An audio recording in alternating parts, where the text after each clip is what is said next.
Price the Lord. இயேசு கிறிஸ்து சிலுவையிலே இருந்த வண்ணமாக பேசிய 7 வார்த்தைகளிலே 3வது வார்த்தை யோவான் சுவிசேஷம் 19ஆம் அதிகாரம் 26, 27. ஸ்திரியே, அதோ உன் மகன், அதோ உன் தாய். இந்த வசனத்தின் அடிப்படையில ஒரு 3 சத்தியங்களை நான் அறிந்து கொண்டேன். முதலாவது சத்தியம், இயேசுவானவர் பெற்றோரை கனப்படுத்துகிறார். இயேசு சிலுவையில் தொங்கும் பொழுது உலகத்தின் பாவங்களை சுமக்கும் மிகப்பெரிய பணியில் அல்லது ஊழியத்துல இருக்கும் பொழுது இருப்பினும் தனது தாயின் எதிர்காலத்தை பற்றி கவலைப்பட்டார்.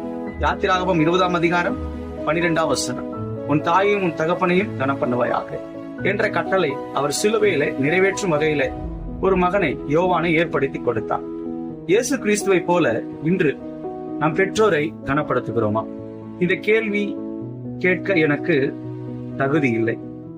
எதற்கு என்று சொன்னால், என்னுடைய தாயார் உயிரோடு இருக்கும் பொழுது அவர்களை கனப்படுத்தும் விஷயத்தில நான் தவறு செய்து அவர்களை இழந்து மிகவும் வருத்தத்தோடு நான் இருக்கிறேன்.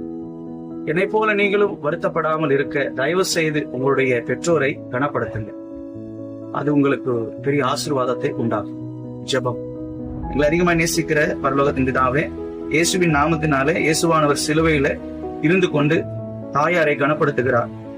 இந்நாளிலே நாங்களும் கூட எங்களுடைய பெற்றோரை கனப்படுத்த உதவி செய்யுங்க. பெற்றோரை இழந்த பிறகு நாங்கள் வருத்தப்படுவதை காட்டிலும் உயிரோடு இருக்கும் பொழுது அவர்களை கனப்படுத்தி நாங்கள் ஆண்டவரே ஆசீர்வாதங்களை பெற்றுக்கொள்ள இரக்கம் பாராட்டும்படி ஜெபிக்கிறேன் பரலோகத்தின் பிதாவே. ஆமென். Praise the Lord.